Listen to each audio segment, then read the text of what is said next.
if your deadline does not seem literally impossible, then too much. Then it's way too conservative. If your deadline seems reasonable, here's a good acid test: go to an industry expert. So if you're doing a hard tech startup, go to an industry expert and tell him your timeline. If he doesn't like gawk at you and like hang up the phone, then your timeline is not aggressive enough, because that is the only way that incredible technology moves forward. Hello, I'm Ty Morse. Welcome to Relentless. This is my conversation with Isaiah Taylor, the founder of Valar Atomics. I hope you enjoy the conversation. So your great-grandfather was a top nuclear physicist on the Manhattan Project at Oak Ridge. That's right. Developing advanced nuclear prototypes. What was the most interesting story your grandfather told about his time at Oak Ridge? So my great-grandfather died when I was pretty young, but my great-grandmother lived until just a few years ago. And I actually have on my Apple Watch, before she passed away, I would sit down with her at the breakfast table, we'd drink some coffee, and I would just click record on my Apple Watch. And she would start talking. Those are, some of my most prized possessions for sure. Hearing about living at Oak Ridge and the secrecy around what they were doing was pretty incredible. Having a town of, I think it was 80,000 people by 1945, and hardly anybody knew. And this was like out of nothing a few years earlier, right? Or was this similar to Yes. Los So Alamos? the timeline here is nuclear fission was discovered in 1938. 1939, Einstein co-authored a letter to the president saying, like, this is probably going to be useful for the bomb, maybe. In 41, Roosevelt sort of green-lighted the atomic bomb project. The land was purchased later that year, just this random, strip of woods in Tennessee, and nobody around, just this ridge. So they purchased it in 1941, started construction late 1942. People started moving in like January, February 1943. That's when my great-grandfather moved up there, and the bombs fell in 45. So they basically had like a year and a half to 2 years of solid work in there. Just breakneck speed of development. It's just unbelievably fast timelines for something that had literally just been discovered 4 years earlier. It's insane. Do you know how they were able to achieve that with like the bureaucratic, structure of the government It's a great kind question. of lording over them?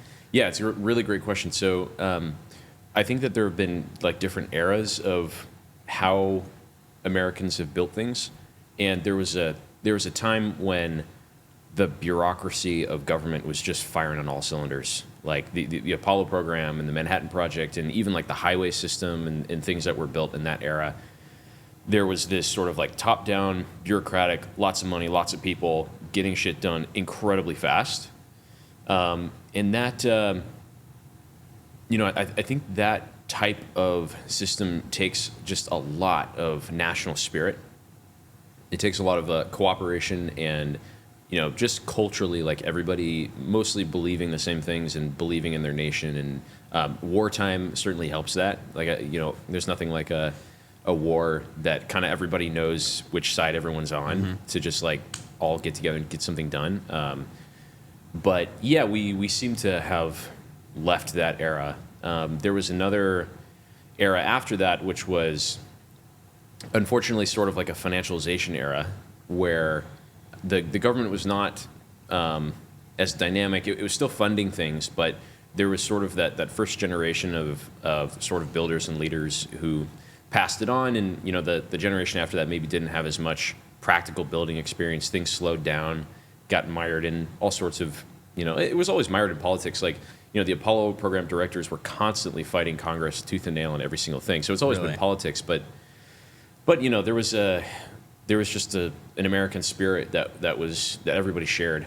Now I think things have to be a lot more privately driven. There's still absolutely an opportunity for massive, like, collective organizations, but those organizations tend to be, driven by like one individual who's generally a private individual, and he will go and collect resources around him, which will include government resources for sure. but It's certainly driven by private enterprise. yeah, and generally one guy, like one individual, Elon, who goes in and just says like, yeah, we'll get this government money, but didn't really, the motivation, the impetus didn't come from a government project. It comes from one guy. Like, yeah, it's time to do this thing. Yeah. Okay, so when you were a kid, my understanding is your parents put basically two things in your room, like a set of Legos and then a 20-volume, what was it? Yeah, the Encyclopedia of Science and Technology. So there were two of them. There was there's three. There's a set called How It Works that I don't remember anything about the publishers of any of these three, but that one was like much more illustrated. And then there was the Illustrated Encyclopedia of Science and Technology, which were sort of thinner volumes, and they were kind of a mid-range where lots of like prose, but then also a fair amount of illustration. And then there's like the big, thick Encyclopedia of Science and Technology, which had basically no illustrations, and it was just dense either math or engineering data. And I had all three sets, sort of bottom shelf, mid shelf, top shelf. And I think I spent most of my time in the middle one, the one that had a good union. But it was really cool because it was sort of like pre-Wikipedia, but like a significantly more, I don't know, vetted, filtered, whatever you want to call it. The problem with like the internet is when you're looking at an encyclopedia, like a lot of people have thought about what should be in that and what should not. You get like this crazy density of like important information because if it's going to get into the encyclopedia, it has to reach a level of like importance. But it has the same structure where you can like look at a topic and then you can double click on that, sort of like clicking the Wikipedia link. You can go and look at where that topic is discussed. So if you want to understand radar, you can start at like the TRL 8 level and say like, okay, this is like a commercial technology, and it'll describe how it works and describe the subcomponents. But then you can like double click on them and be like, wait, what is the actual physics here? Like, what is a radio wave? And then you dig into like, well, okay, what is actually the science on like light and like particles versus waves and this kind of stuff? And the big thick volume will have everything, and you can drill all the way back down. And I think that's kind of where I learned to think of technology as like a composition of things that you can understand and should understand all the way down. I didn't even know at the time like whether or not to like think about something as like electrical engineering as a discipline, or think of it as mechanical engineering or chemistry, chemical engineering. I just saw sort of like a technology, and then I wanted to understand all the stacks underneath it. So my children will absolutely have that in their rooms as well. I think it's very, very valuable. And I love Wikipedia surfing too, but there's just something about like the constrained scope of like somebody thought about everything that's in here and it's all important. That's really awesome about like physical encyclopedias. Yeah. Did you end up like tinkering on any projects because you were reading this stuff? Oh yeah, definitely. Mostly in the like either explosives, like the chemical stuff. My cousin. So were you like one of the PayPal guys that built pipe bombs in high school or whatever? A lot earlier than high school. But by the time I was in high school, I was much more into like the computers and electronics. But like earlier in that, like middle school and earlier, building all sorts of explosives and chemical experiments and that kind of stuff. Especially with my cousin, he's much more of like the chemistry thinker. But yeah, we built a blast shield chamber out at my grandfather's farm. So he had like 100 acres out in Illinois, and we built like a wooden like blast shield. So and how old are you at this point? I think we started doing that kind of stuff when we were like 8 or 9, something like that. So that was super fun. So there were signs. yeah, many explosions. We lit our hands on fire multiple times. Try to get them off, that kind of stuff. And yeah, just trying to understand things. I remember at one point I tried to, like those yuccas, like the yucca plants. They have like a fruit on top. They are, I actually can't remember. I think they're acidic inside. And so we came up with this like base solution that you could like, you take a needle and you like inject it with a base solution, and it would grow pressure inside the yucca pod, and then it would pop. And we would like do that and throw it at each other. So that was one of our fun things to do. And then later I got into sort of like electronics, and taking things apart I was obsessed. Like I never ever got a Christmas gift that I did not immediately completely disassemble. And it turns out it's like way easier to disassemble things than put them back together. So I never had functional Christmas gifts. Like if you buy me an a remote control car, I would drive it like once and then take it apart, and it would be broken forever. And you couldn't put it back together. It would not play with my Christmas gifts in that way.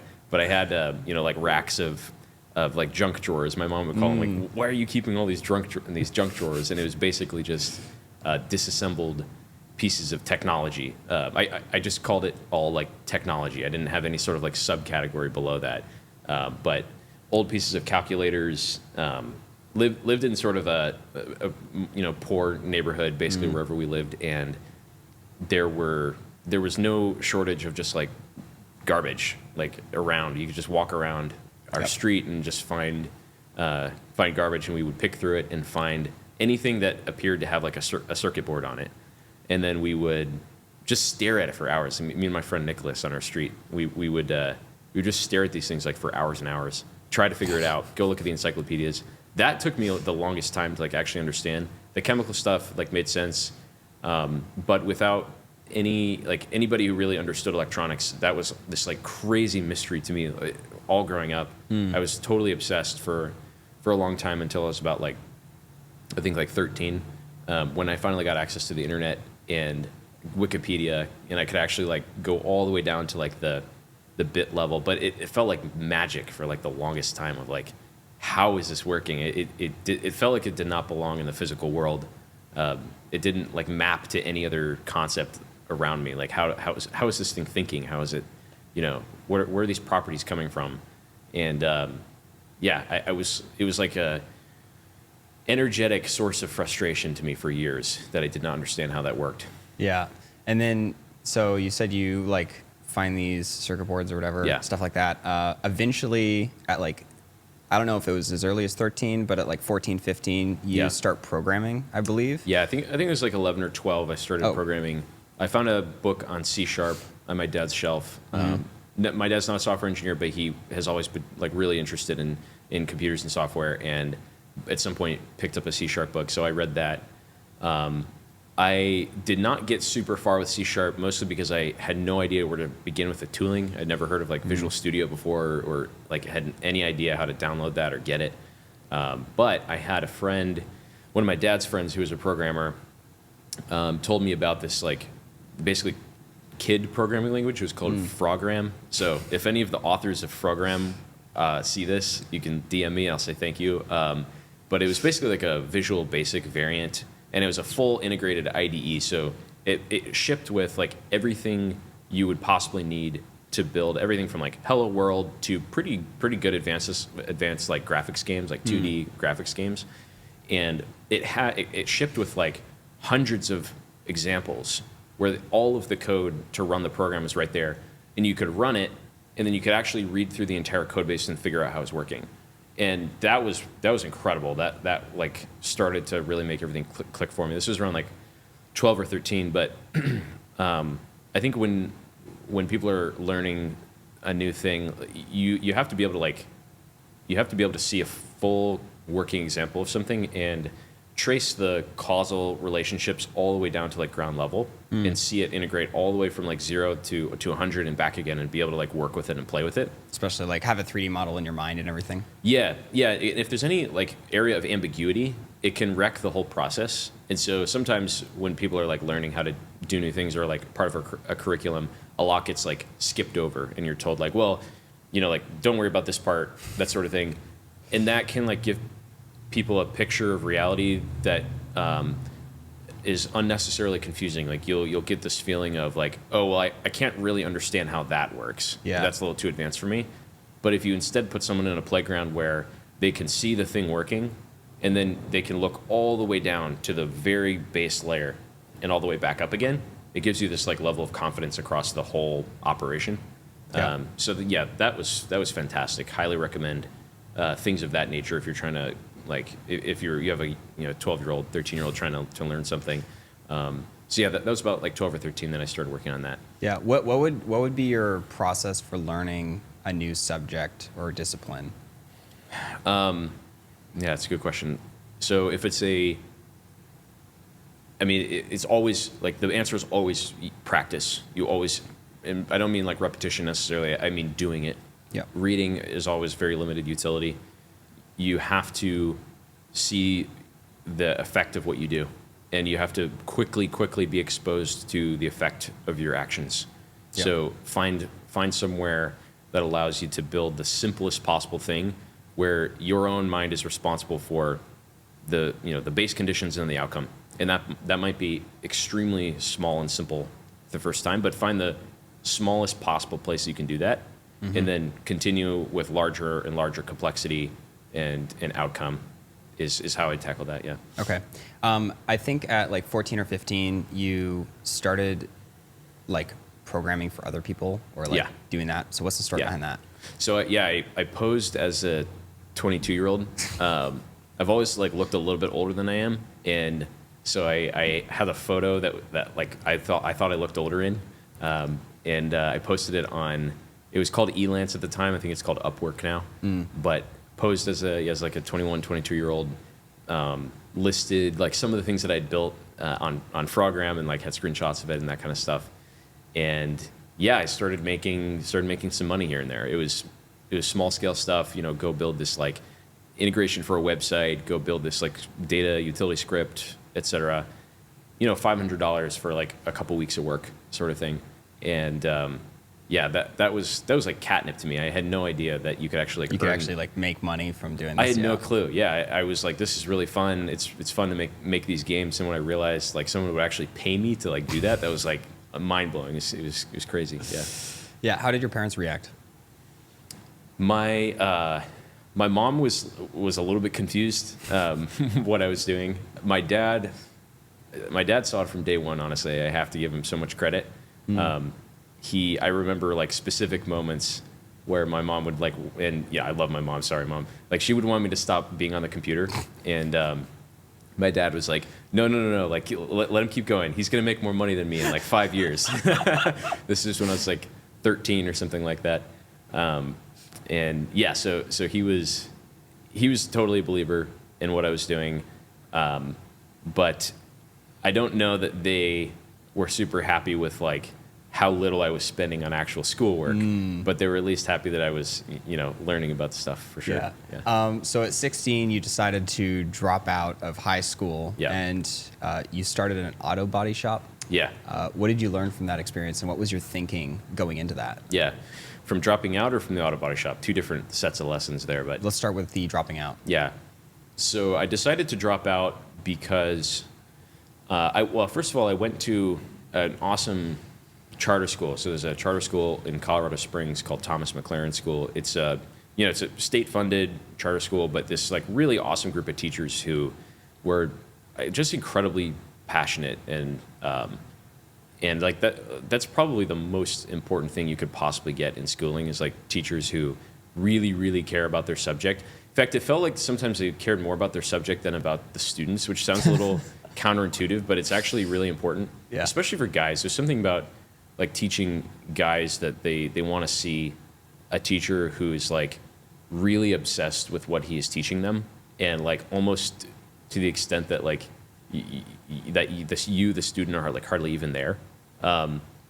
That could be taken too far, but there's an extent to which like you want to follow somebody who's like, wow, he's totally into that thing. The excitement is contagious. Yeah, exactly. Yeah.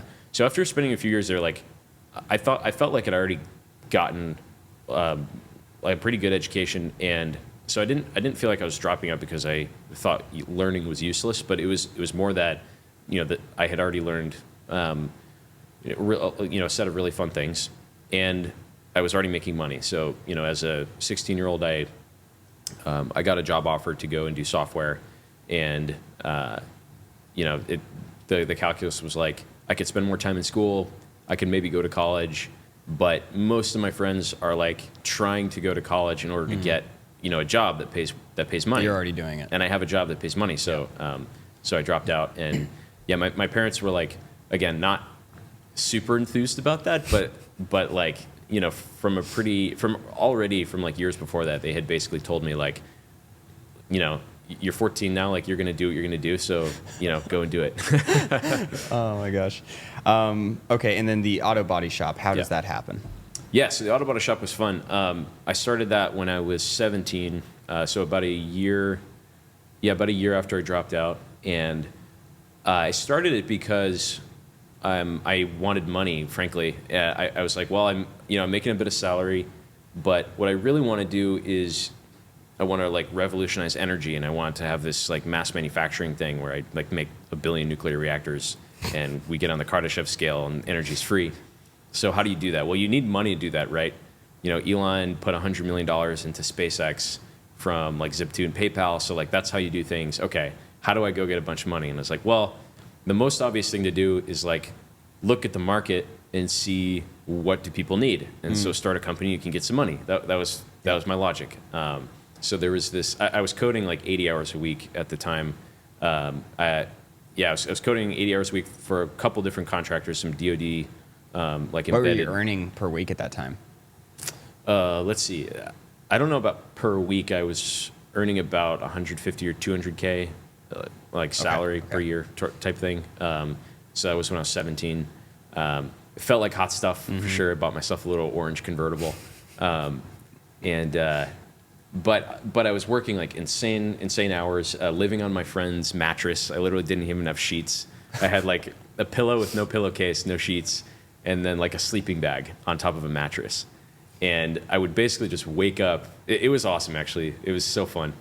Wake up, start coding. It was like this embedded Linux platform. And I would go downstairs, sit on the couch, code. My friends would hop on like Far Cry.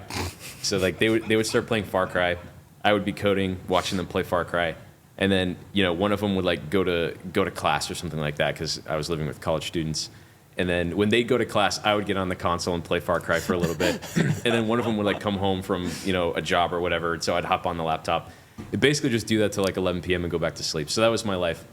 And after a little bit, I was like, man, I need to be working with my hands. Like, software's fun. I'm learning a lot. I need to work with my hands. So I found this guy in my church, actually, who had I saw that he was advertising that he would work on people's cars. So I showed up to his house, and I was like, hey, I heard you work on cars. He was working on some cars in his driveway.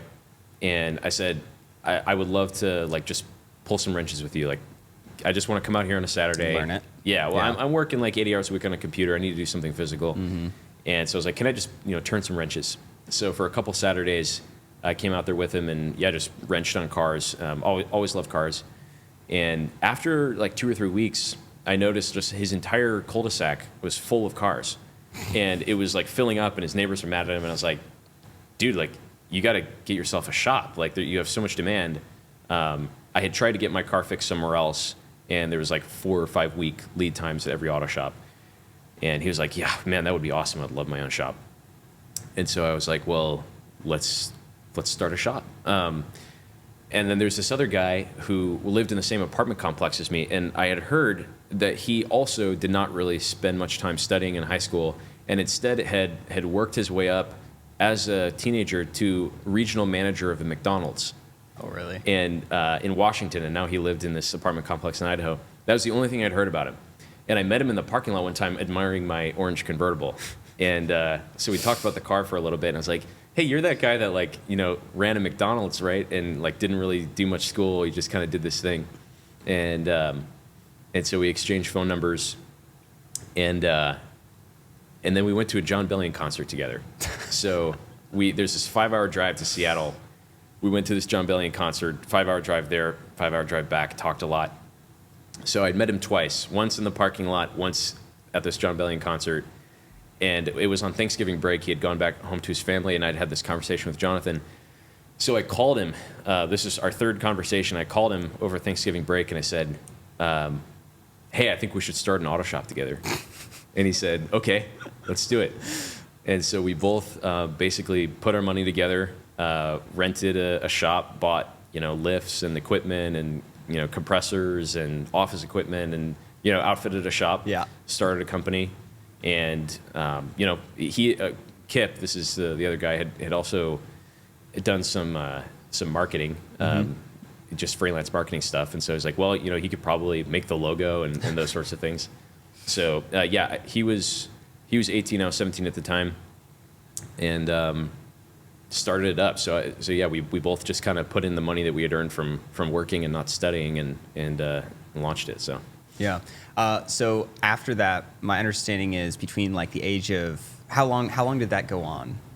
So that company's still running. It's going, Today? Yeah, it's doing great. Yeah. Really? Yeah. Okay. Yeah. So I'm on the board, and yeah, it's a profitable business. Yeah, it's really fun. Okay. Yeah, it's super That's fun.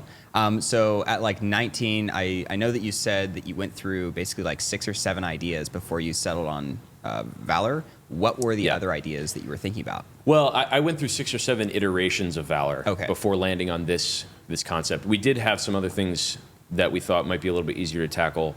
What were those? So one of those was we wanted to. This is another idea I'd bounced around with my buddies. We all love aircraft. We love flying, and we had all been just really frustrated with commercial aviation. Like this system is like totally broken, and so we kind of like analyzed like what's wrong with aviation and why do commercial airlines suck so bad?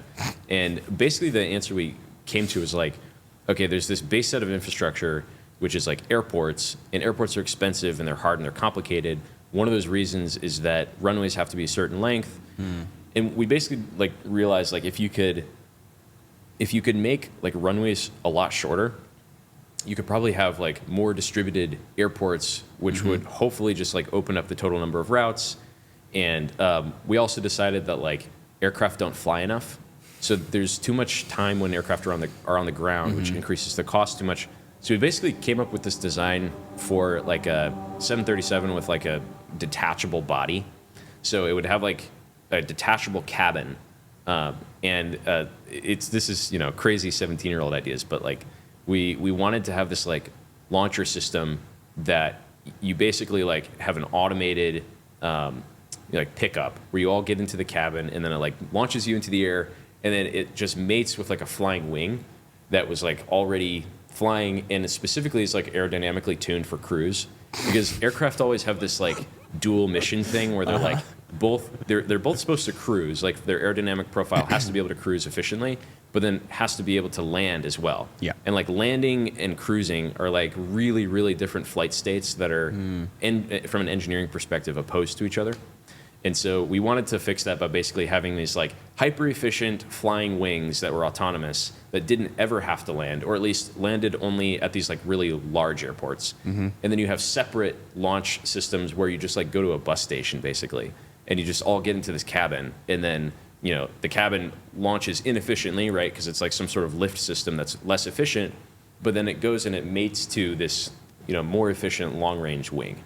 That was in actually, theory save a bunch of money on the airports. Yeah, so it allows you to have like a lot of small launch places, and that should hopefully like break up sort of like the monopoly system of like large airports was our idea. And it would also mean that like these flying wings should be like most of the CapEx, and they always fly. So like they have high utilization, because a lot of times airplanes are just sitting on the ground. And so those are the major two concepts. That one was really fun because we had a friend who had a lake house up on Lake Coeur d'Alene, and this is just like Kip using his skill set. He convinced. We had like 4 buddies that went up there for like 2 weeks, so he convinced this guy to let us use his lake house for free, and we went up there with just like huge sheets of like engineering paper, and we basically just like designed this system for modular air transportation with like how the wing would work and what the engineering parameters would be and the aerodynamics and that kind of stuff, and then how to engineer the lifting stations. So that was super fun. After like a couple weeks of working on that, we found that Airbus had already thought through all this and patented it. And so being silly teenagers, we didn't realize that patents don't really matter that much, but we decided that was just a massive roadblock in your mind. So you're like, that can't be done. It's not someone's impossible. thought of it. Yeah. Airbus has patented it, not happening. So we abandoned that. But yeah. What was the next thing that you guys or you thought about? Yeah. So I mean, Valor is really where I've spent a ton of my time thinking and iterating through. We've had other ridiculous ideas. We've thought of like a bunch of different designs for like personal aircraft that are supposed to go extremely fast and all these things. Those have been really fun. Oh, also, maybe this is fun to talk about. One of my concepts that I pursued for a while was called Big Slow Plane. Big Slow Plane. So I decided, again, just trying to tackle the question of like, why does it cost so much to fly? Like flying costs way too much. It's getting more expensive, not less expensive. We should be able to like get from we're here to there for like, $100, not like $500, and trying to think through like why that is and why this industry is stagnating. So just thinking about it from like the engineering side, for a while we tried to go to the direction of like supersonics. Like we had the Concorde for a while, and that was super fun. And then hypersonics of, lots of people are thinking about that right now. But I started back from like the aerodynamics side and thinking about, well, what if you just wanted like the cheapest version of flying? Like you can get on this with 1,000 other people and it's $100 and it's super cheap.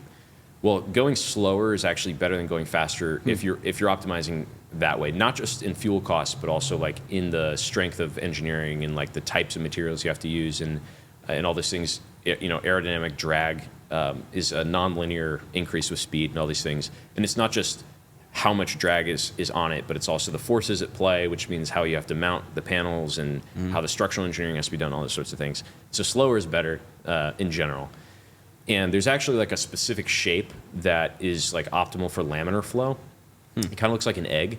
And yeah, so basically what I figured out is, now here's the interesting thing. It doesn't scale with size either. So you can't make just like a giant egg. That's like, laminar flow basically does not scale the bigger you make that egg. Interesting. So there's a perfect size of egg, which is like you get laminar flow across the entire airfoil.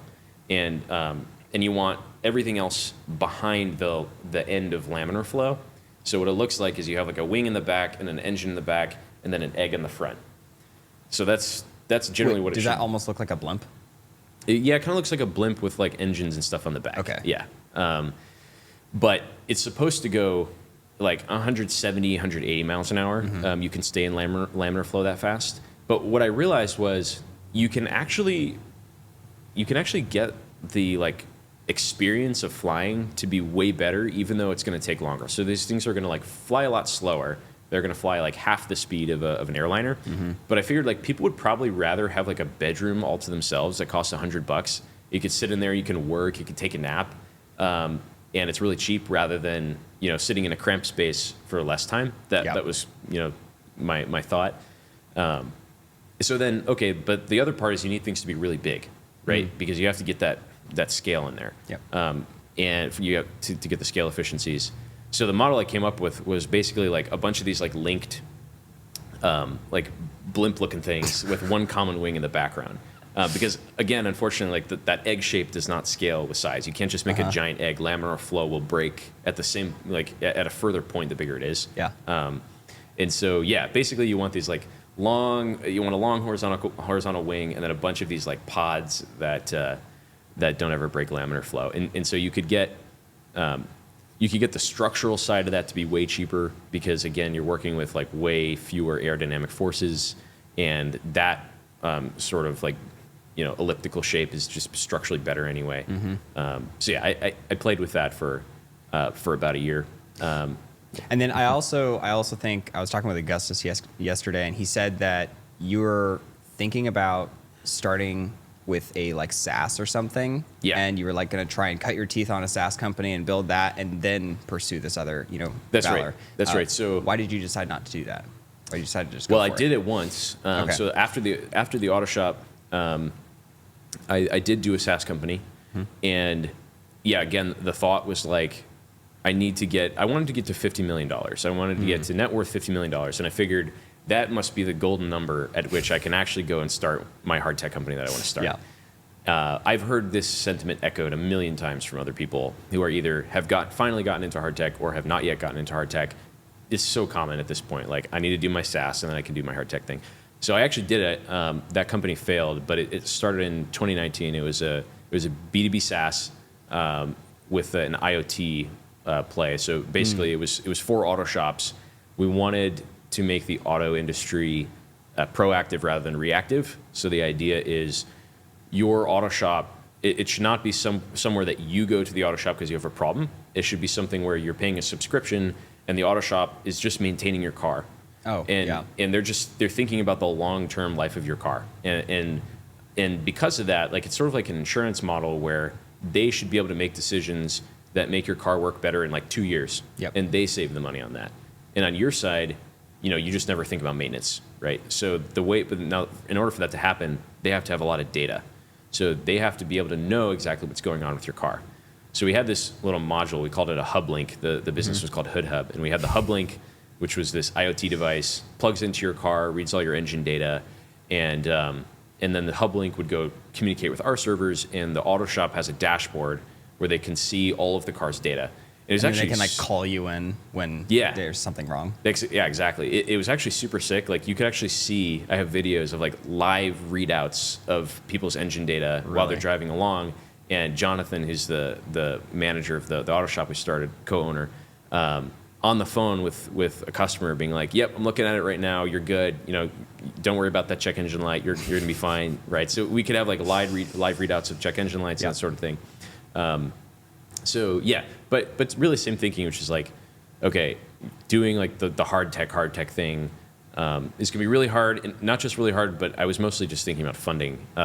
Did not grow up in Silicon Valley, have never grown up around capital, like grew up mostly on food stamps, and the idea of like raising money was just completely foreign to me. Like we started our first company, you know, just with like cash from our bank accounts, and had no idea that there's even a thing where like people give you money for a venture. That just was a category that did not exist. And so the idea of like going and raising $100 million for a nuclear company just did not exist as a category. It seemed impossible or not even something that you'd think about. It just would never have even occurred to me that that's a thing. And so yeah, my second company, it was the same concept, like get to that 50 million mark. That will give me what I need to go and do the real thing. Yeah. So I know that the community here is absolutely incredible. And you also didn't initially live in El Segundo. Where did you live initially? So northern Idaho is where I started those two companies. Okay. I've moved all over the U.S., moved a ton of times. But northern Idaho is where I started those two. I moved there when I was 17. Yeah. And what brought you to El Segundo? So I looked at every single major metro in the U.S. When starting Valar. So last summer when I started the company, I knew I was not going to be able to build $1 trillion company from North Idaho. Just didn't have the infrastructure and the resources. And so once I knew I was going to leave, which was big because I loved living in North Idaho. I still love it. It's just my favorite place in the world. I love the people and everything that's there. But once I knew, okay, I'm not going to be here, I had a totally open book, and I knew I was going to move somewhere where I knew nobody, and so I had a clean slate. And I looked at every major metro in the U.S., and I decided on L.A. and then El Segundo specifically because mostly talent. There's just such an incredible wealth of really, really talented engineers here across a lot of disciplines that matter for Valar and what we want to do. Being able to actually make metal do what you need it to do under intense conditions is kind of the key thing that we need to be able to do well. And this, not just like LA, but like this neighborhood in LA has been doing that basically since the 1940s on some really, really incredible stuff. Like 80 years. Yeah, 80-year history of, just generations of knowledge being passed down from one kid to another on how to do some of the hardest engineering. Yeah, so very similar to like Elon and starting SpaceX and deciding to headquarter in LA. Right? Yeah, that's exactly right. And actually, if you're looking at starting a hard tech company right now, like I have to recommend El Segundo because, I went through this process. I went through the whole selection, and again with a totally clean slate. I had no bias. I was actually biased against LA. I really hoped it wasn't going to be in LA. Yeah. Why? Just because the politics of California are getting so difficult to operate as in business. It's getting really hard in the taxes and the regulations, and like nuclear fission is like most forms of nuclear fission are actually illegal in California. Really? Yeah. So it's not like the best place on the like technical business side of the house where you're thinking about how to run a business with taxes and regulations and all these things. So I was hoping that it was going to be Texas or Florida or something like that.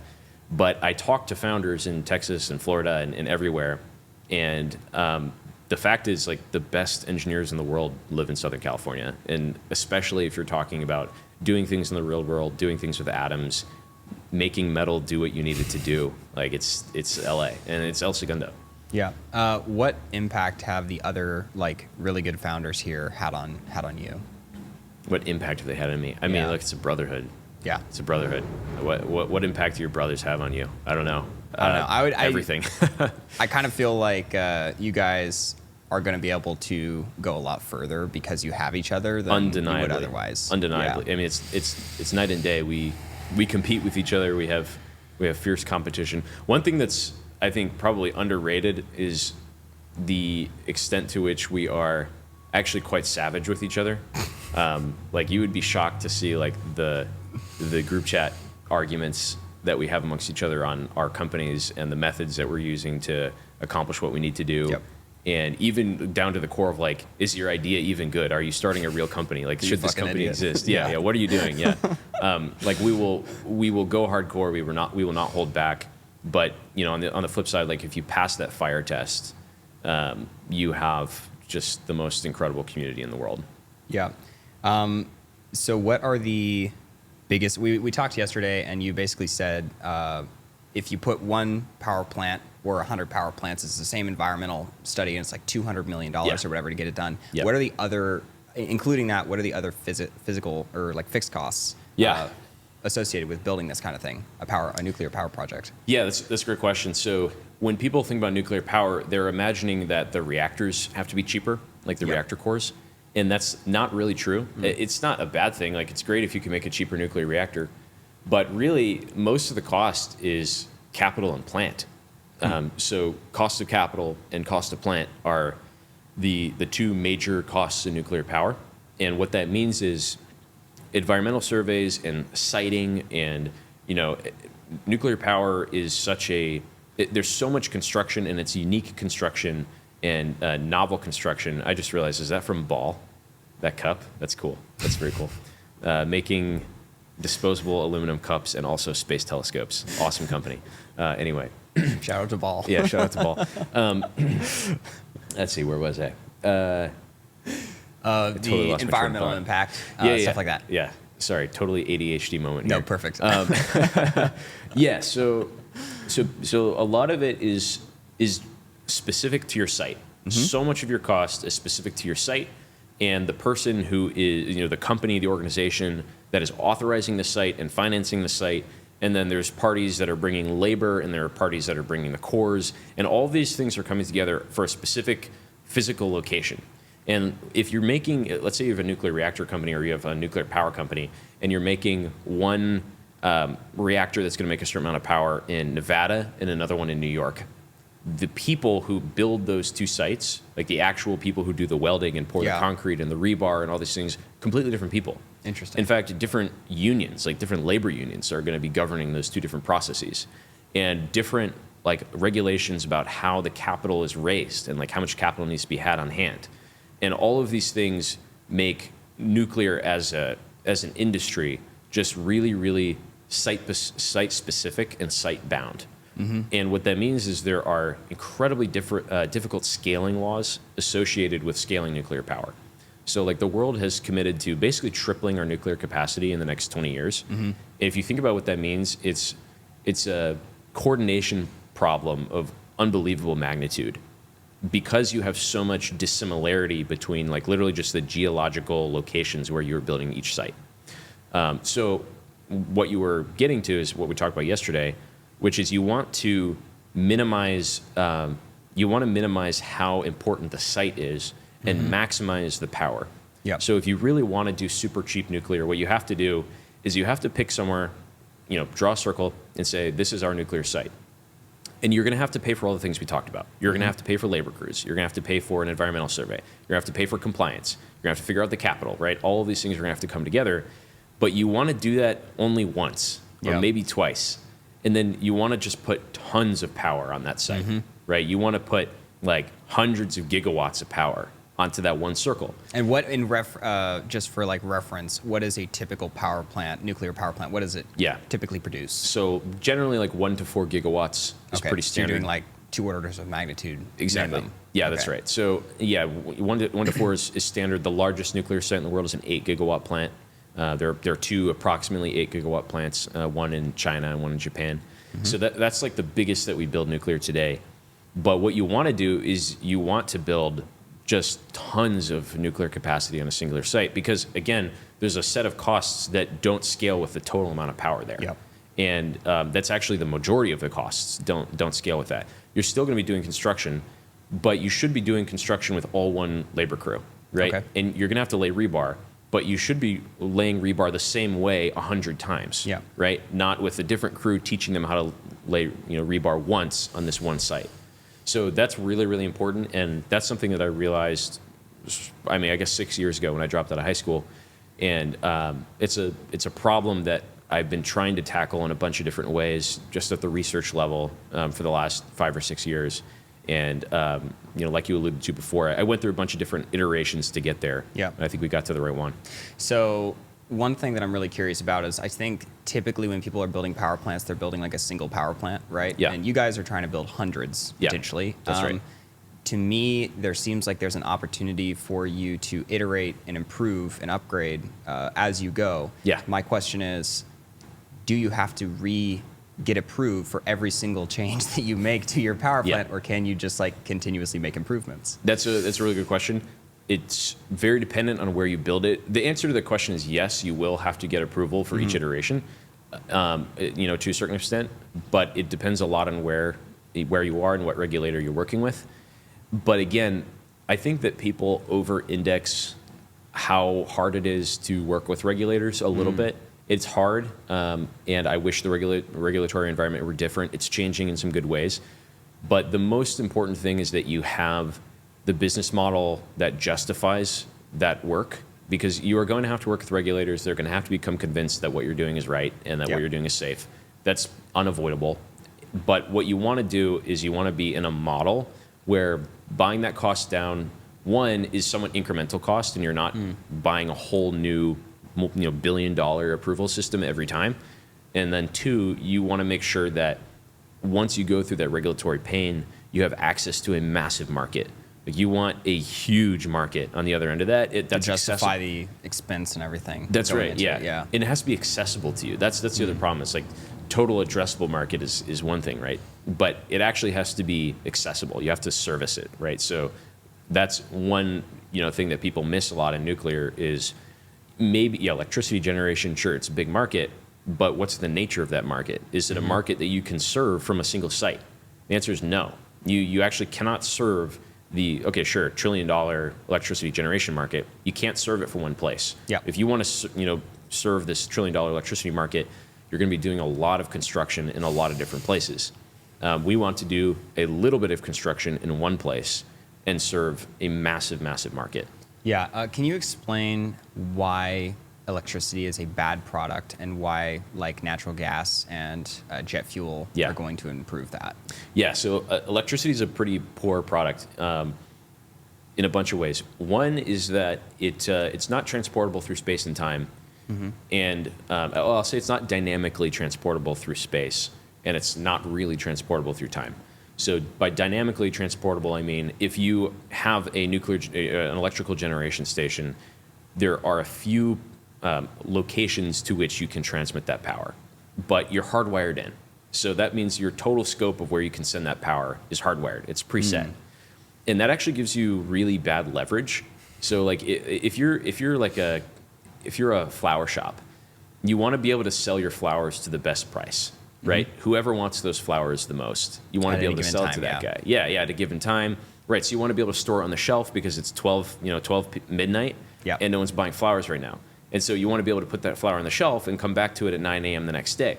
Or maybe, it's February 10th right now, and you want to keep that flower until February 13th, when people are going to be really, really desperate for those flowers, right? This is how business works. You want your product to be able to move in space and time to where it's most needed.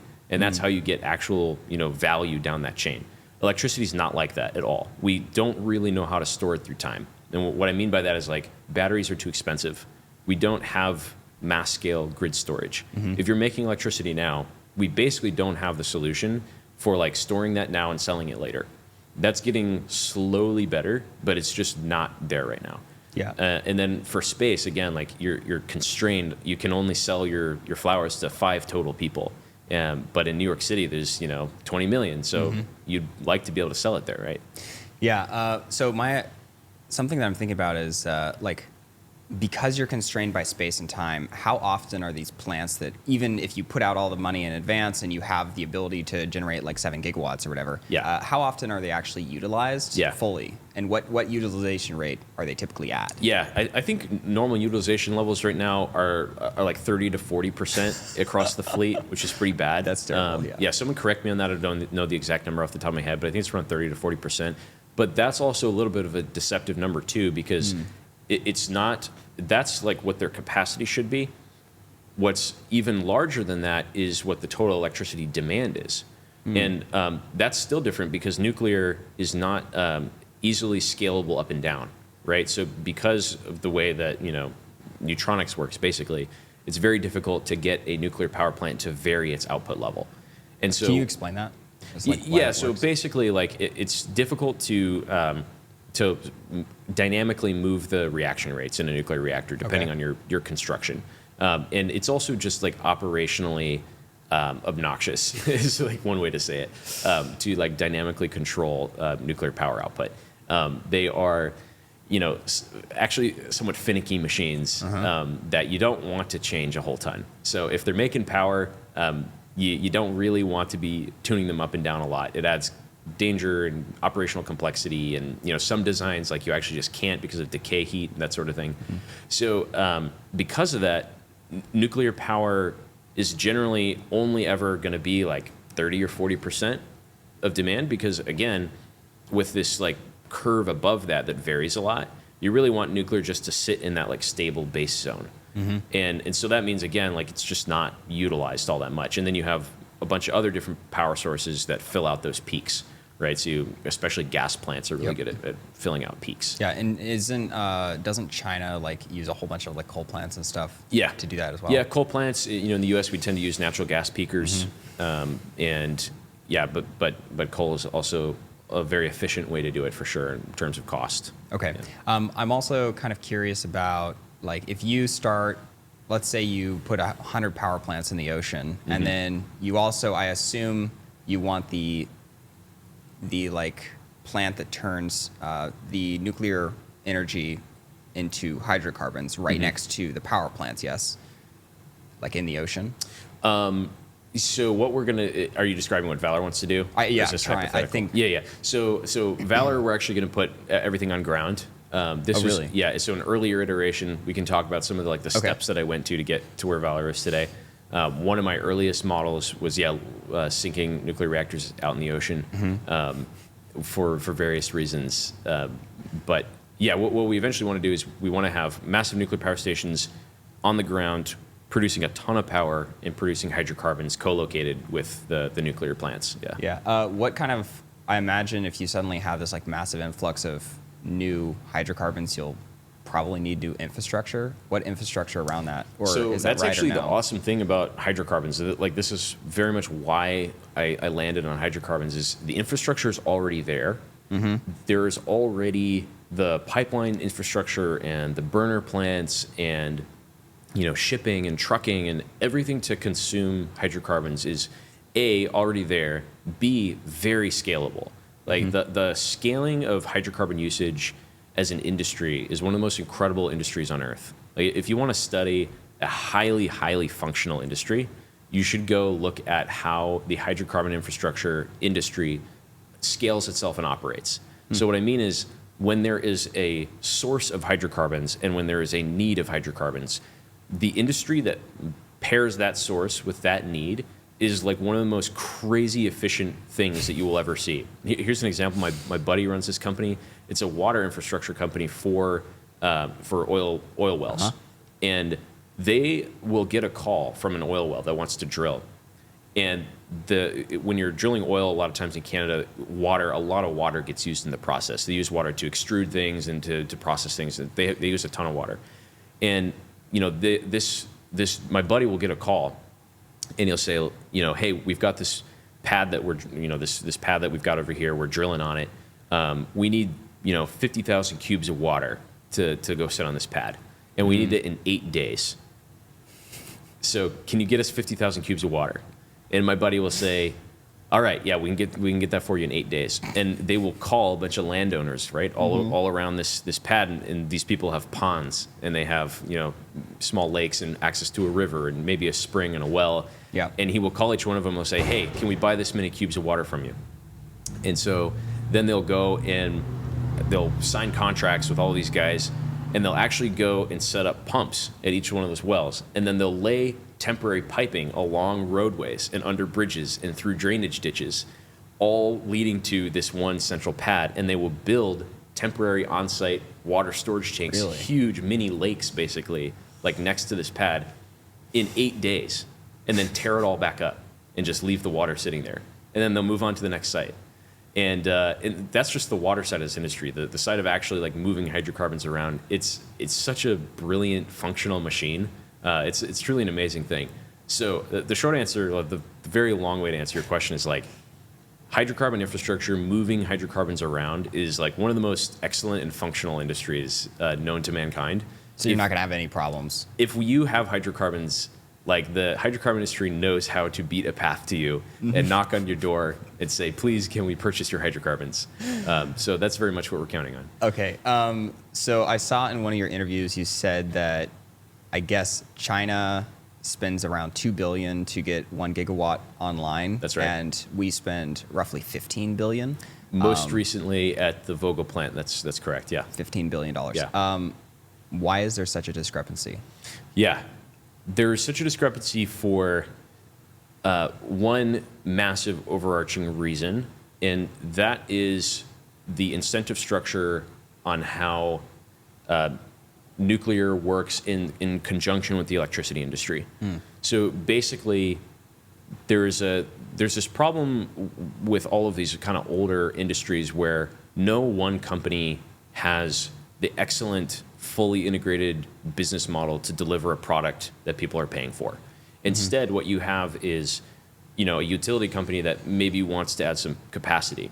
And what they do is they go and try to integrate a project. So they try to go and get, you know, construction from over here, and they try to get a nuclear reactor from over here. Or maybe they work with like one major contractor, and that contractor does the integration. So they try to get labor crews from over here, and they try to get reactor cores, and they try to get turbines. And it's basically a horizontal, fractured industry that tries to assemble all these things together into a power plant. But the problem is there's no one player there that is purchasing a commodity product at the other end, which means those incentives stack up, and you basically have this like fractured cost plus system where this one guy is like, yeah, we'll lay that concrete for, you know, this continuous cost. It's not even fixed price. It's like, you will be paying us to do this for however long it takes. And it might take 7 years when it was supposed to take 2 years, right? God. And you're still paying. And the other problem is like the way that those utilities are run are generally not very private, meaning you're not going to have a lot of private capital at stake. You'll probably have government money at stake. And, you know, that also means there's just less incentive for things to not go Efficiency. wrong. Yeah, exactly. So, you know, the Vogel plant is a $30 billion mess up, right? $15 billion over budget, which was already too expensive. And, you know, it's like, well, like taxpayers lost out on that, you know, and like people who are paying their utility bills. But what are you going to do, right? It's nobody is responsible for the cost of that entire machine all the way through. Yeah. The other problem, again, is just the difference of the momentum of the society that's doing those things. So like China has this top-down approach to it. They have a single design. They're like, go slap this down 100 different places. Where we're much more fractured. So they gain benefits in the centralization of that, right? Whereas we are extremely fractured. Now, you know, I think that there's a lot of good things about competition. And there are a lot of good things about a lot of different players doing something, but it has to have the incentives all the way up to the top that actually, you know, makes that capitalist machine lead to good outcomes and lower prices. And that's just not how electricity generation is working today. So Elon has this idea that I really like called an idiot index. Yes. And I'm kind of curious. It's like the efficiency ratio of taking atoms and turning them into a specific object or whatever, right? Product. What is the idiot index? Yeah. So nuclear. specifically, the India index is like, what's the sale price of the thing versus what was the material cost? Yeah. So how much did the materials cost, and then what did you sell it for? And the like SpaceX pre-Elon, that India index was about like 75. Like a mature product should be like 1 to 2, yeah, somewhere between 1 to 2, and yeah, space launch was like 75. By my best math, and we have a 40-page internal paper on this, it's about 150. So the India index is about 150 on nuclear. If you just add up what do the materials cost, So it costs like $100 million for a power plant. Or am I missing something? $100 million for like for the normal Well, power if plant. if they're spending 15 billion, Yeah. and the India index is 150, that'd be Yeah. like 1/50th, right? Yeah. So like, what are the material costs in? Yeah. That's right. Yeah. So it should cost like let's say 200 to 250 million dollars per gigawatt for material cost. Yeah. Okay. Yeah. And we're 150 times greater than that in some cases, between 100 to 150 times better, worse. So yeah, massive India index. Massive opportunity. Huge opportunity. And again, like, that's just in the electrical market. So the opportunity when you multiply that by a market like hydrocarbons is astronomical. Okay. You said in an interview, cheap hydrogen production is your biggest risk area right now. What is that, or why? Yeah, that's the biggest technological thing that we need to prove. Okay. It's not so much proving that it's possible; it's proving that we can do it at scale. It's really the core of the business. Is we make cheap hydrogen, and then the question is, okay, you have a bunch of cheap hydrogen. That's great. How do you sell it? And hydrogen today as a market is useful for a few things, but it's not a huge market. It's very, very difficult to transport. What you really want to do is transform that hydrogen into hydrocarbons. Because when you add CO2 to that mix, you have a bunch of hydrogen, you add CO2, it suddenly becomes, it's still got lots of potential energy. The thing that's great about hydrogen is it's got tons of potential energy, right, per mass. You can burn it and get electricity. You can, put it in a rocket and, get a launch. When you add CO2 in there, you get a hydrocarbon, and a hydrocarbon is a magical thing. It's pure magic. It's energy in a bucket. The fact that you can pour gasoline into a handheld container and carry it around is a massively underrated feature of modern society that we do not appreciate enough. It's very, very different from batteries. It's so different from batteries. If you want to hold energy and carry it around and it's in the form of a battery, you have to spend time to do that. You have to wait for it to charge. You have to sit there, and then at the end of the day, the amount of power you're holding is about 40 times less than the same container would hold for hydrocarbons. So so you're spending a ton of time, and you're getting 40 times less energy per mass of that thing that you're holding.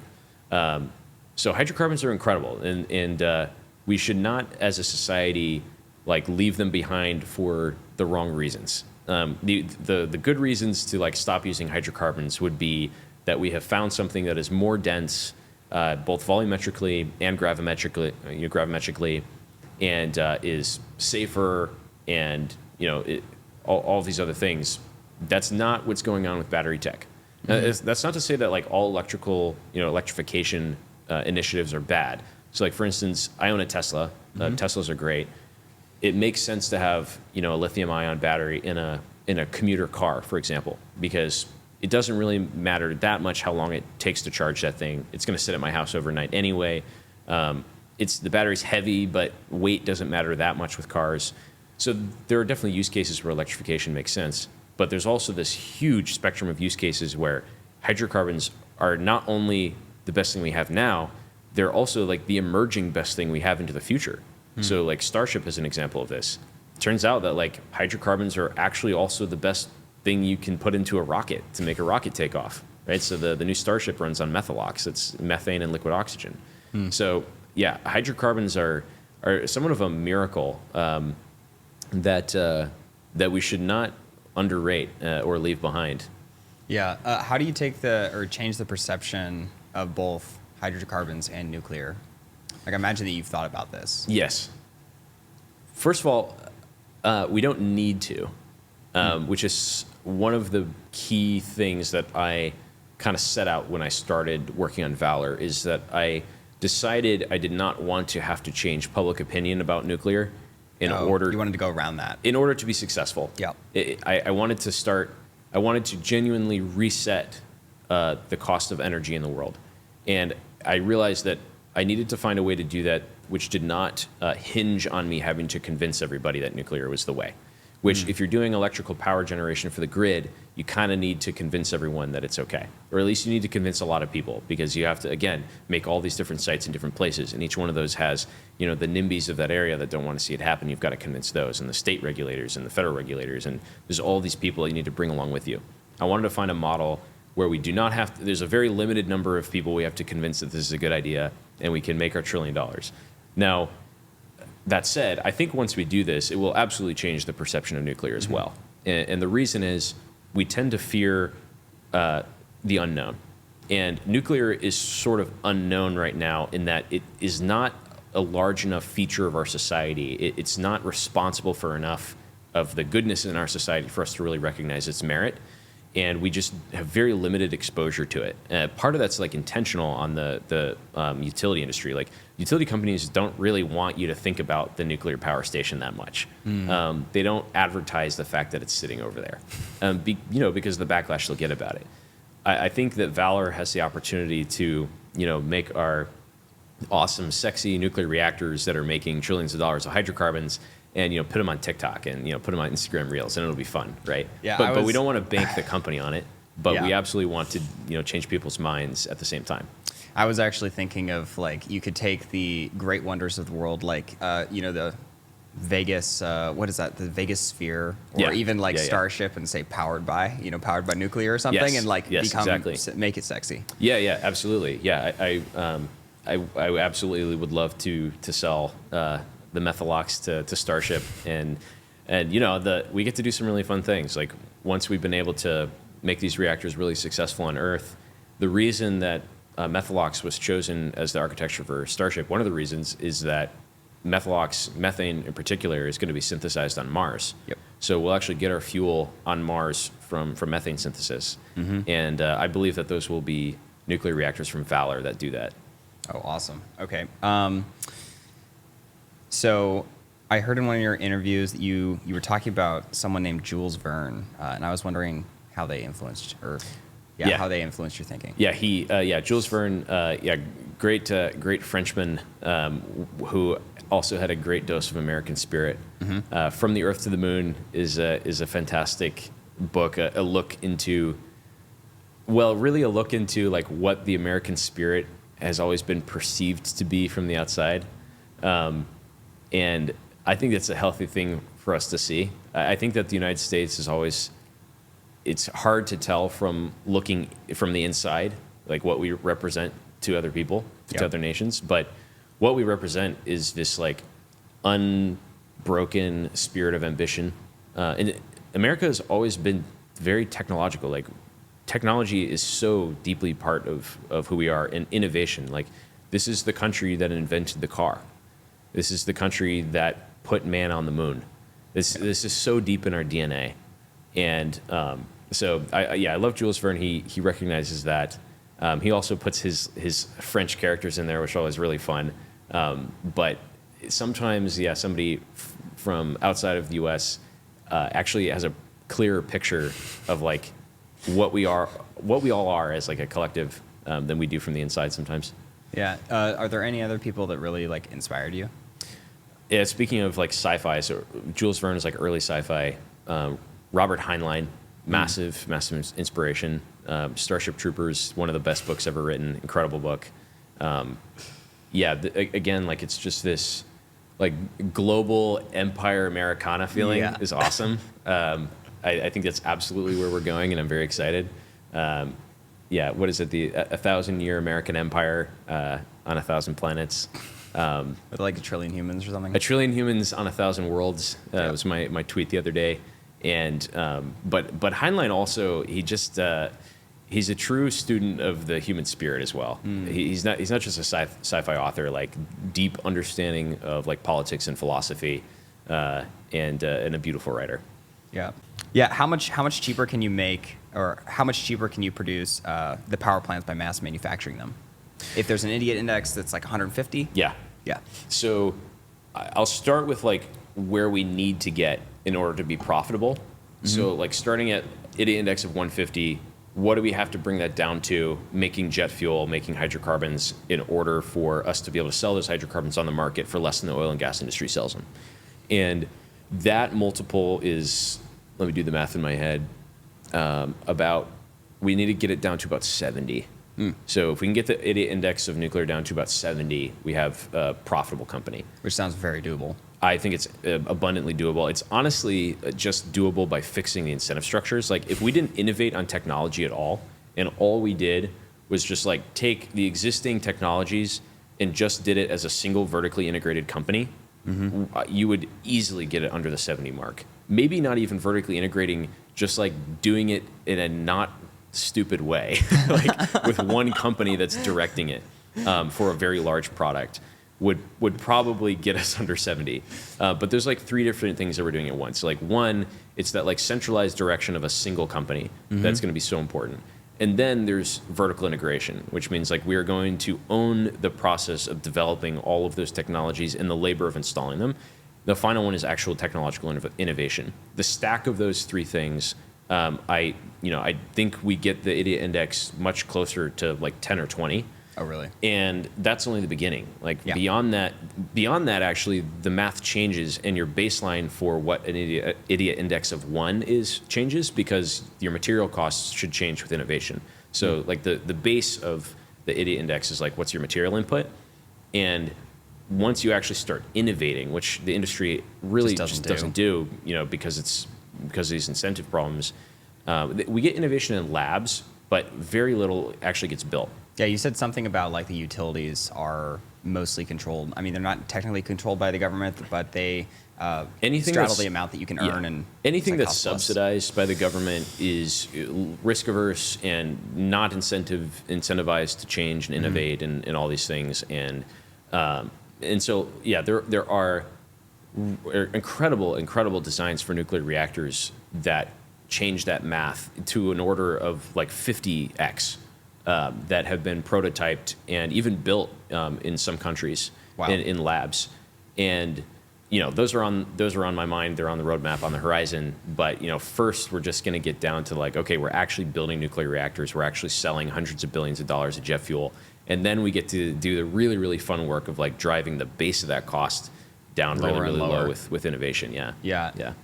So this is a massive undertaking. It's going to probably take 10 or 15 years until you're like actually, I imagine it's like scaling to those hundreds of billions of dollars. Yeah, we would like to be, so the kind of mile marker there is like, at what point is your R&D budget mostly coming from cash reinvested by selling your product?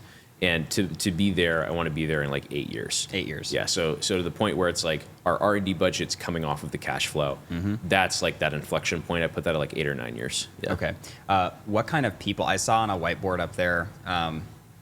Everything around here is like high agency and urgency. Yeah. Why are those traits so important in like early employees, especially? Yeah, because time is absolutely everything. Close ranks with reality is probably like the prime directive of Valar Atomics.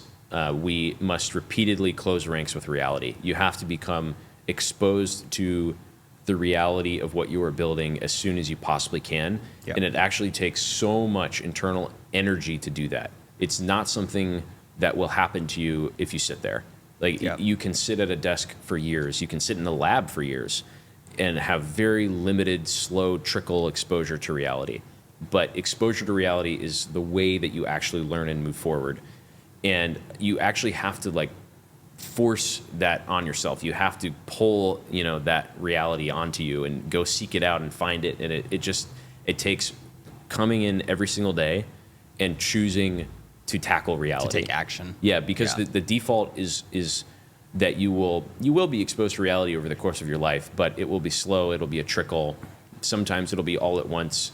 But if you want to move very fast and learn very fast, you have to do constant energetic work to learn what reality is like. And that means doing aggressively. It means Yeah. acting aggressively, constantly, every single day. It's not at all a natural, continuous thing. It's something that is default not going to happen Yeah. unless you like continuously infuse it. Have you thought about, so Elon sets very aggressive schedules, Yeah. but he also, if you look at his track record, gets more done than pretty much anyone else or his companies do. Yeah. Have you thought about that and like how to set schedules that are doable? Yeah. That you can hit them, but they're also extremely aggressive, and it requires you to kind of like do things that in a typical day you're not. Yeah. You know? I would say if your break you out of that. deadline does not seem literally impossible, It's then too much. then it's way too conservative. Mm-hmm. If your deadline seems reasonable, here's a good acid test. Go to an industry expert. So if you're doing a hard tech startup, Mm-hmm. go to an industry expert and tell him your timeline. If he doesn't like gawk at you and like hang up the phone, then your timeline is not aggressive enough. Because that is the only way that incredible technology moves forward. Yep. So like, you can go to patrickcollison.com/fast. This is a great website. I'm sure a lot of hard tech people Yep. go to, but like the P-80 shooting star at Skunkworks, Kelly Johnson and his team created that, and from the commission that they received to build the P-80 to the first 500-mile-an-hour test flight was 143 days. If you told anybody that you're going to build a kit plane in 143 days, they're going to gawk at you. And if you're talking about building the first fighter jet in 143 days, you get laughed out of any aeronautical engineering room. Yep. But that is how startups must execute. They have to. Again, the default here is inaction. The default is going slower, waiting for suppliers. Don't wait for suppliers. Oh yeah, so I know that Boeing once like prided themselves, they like put out publicly that they prided themselves on, I think, being supplied by 140,000, like some crazy number Yeah. of suppliers. And Yeah. SpaceX, of course, is trying to vertically integrate everything. How do you think about that? So the trade-offs that happen here are, the reason that people went toward horizontal integration is, in theory, you should be able to get leverage, financial leverage on certain parts of your business. Let's say you have a process and it works a certain way, and the people who are running that process, let's say you've got Acme Incorporated and they're making widgets, and you've got the employees of Acme Incorporated, and it's been designed, the process has been designed, the machines and the tools are all designed, and it's there, it's a process, it's making stuff, all right? It's almost guaranteed that somewhere in the world that process can be run more efficiently, right? Because there's somewhere in the world that has a better confluence of tools and labor, where if you put that in this room, it's going to be a lot cheaper than in your R&D center here in California. Basically guaranteed that that's the case, right? And so in the 70s, or in the early 80s, a lot of companies started realizing this, and they said, hey, wait a minute, like we could probably get not just better cash flow, but better competition on price across the board if we take a bunch of these parts and we go distribute them out, and especially if we, even if we separate them into different companies, they'll take a profit, and that takes a little bit. But even like their base and their profit is going to be less than what it costs us to do it here, because this is just not where you have cheap labor and cheap tooling and all these things. So that was the logic, and you have this massive, horizontalization of everything. And that works for a very limited time. But what it misses is innovation. That is a model of the world that does not include change. And technology changes. It should change at a rapid pace. It should be so different every year. So what that misses is that, yes, you could, export the operation, the operation of that thing and save a little bit of money. The problem is that operation should change next year, right? You should not save 20% on that operation by moving it across the world. You should save 40% on that operation by changing how it works, like deleting part of it, right? Yeah. And you can't change something that's across the world. You have to have your engineers looking at how that thing works. And you have that one 20-year-old kid that's like, that looks dumb. Why are we doing it that way? Yeah, Elon's literally got a rule that make things less dumb, make requirements less dumb or something like that. Yeah. Well, it takes the engineers looking at the machine. Yep. Because you will sit there and look at the machine. We're right next to the El Segundo refinery right here. And that was very intentional on my part. I want myself and my employees to look out at the refinery and see how the big boys do hydrocarbon production, right? But I love to sit there and look at it, because if you look at it, you can see the logic of how everything's put together. And driving across this refinery every single day and looking at the logic of how all of these parts are composed and how the processes are composed and how fluids are moved from one area to the other and how the cooling systems works and how the scaffolding is built all around it, you start to thinking about that process, and it's very internal and intuitive and not based on numbers. Yeah. And eventually you're like, wait a minute, you should probably delete that. And if you are not actually being exposed to that every single day, and your smartest engineers and your young engineers who have never seen the system before are not looking at that every single day, you are not going to iterate that thing.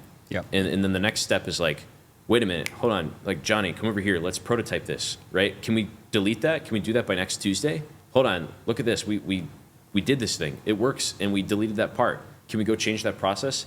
That's how industries move forward, and you cannot do that with horizontal structures. For us, for Valar, we want to be as integrated as we can possibly be, maximally integrated. And the downside of that is, like, yes, some things will cost more. We're going to have to buy down a lot of tooling, all that kind of stuff. But the speed is worth it. The pace is worth it. The innovation is worth it. Let's see. I was going to say one other thing about that. I'll remember in a second. But okay, when you end up deciding when you first build the factory that's going to produce all of these power plants, are you going to put the R&D facility right next to the factory or inside the factory so that the engineers can kind of interact with what's actually happening? Yeah, we want to be as co-located as we possibly can, and again, as integrated as we possibly can. So even to the extent of laying our own concrete. And that's not something that a hard tech company normally does, is think about laying concrete. But it matters, because that's a huge part of how we're going to deploy stuff, is how do you actually lay a pad really quickly? Do we really need the rebar in that configuration? Could we use steel plate composite? Could we use helical versions of this? What are different ways we could do that? And you have to have smart people thinking about that entire system. But the other thing, especially for a really early stage hard tech companies, there's a temptation to use the leverage of suppliers, because it's oh, this company makes a machine that does exactly what you want. Yep. But the lead time is 6 weeks. And what could you make that's really shitty, but in a week and a half, it got you the answer to the question that you had. Yep. And then you have another week and a half that you can answer the next question. And then 6 weeks later, you're 3 steps further down that road. And it was way harder, used way more manual labor, it used expensive tooling, but it was faster. Yeah. And that speed is everything. Yep. Okay, so this is the final question. What was the hardest thing that you've ever overcome? The hardest thing I've ever overcome? Yep. That gets into some personal stuff, but let's do it. It's very, very hard and worth it to have children. Mm-hmm. My son, my first son, Frank, we brought him home from the hospital, and I think the second night that we were with him, the first night that we brought him home, I randomly woke up in the middle of the night and didn't know why I'd woken up, and I just decided to check on him, and he was not breathing. He was oh my God, completely not breathing.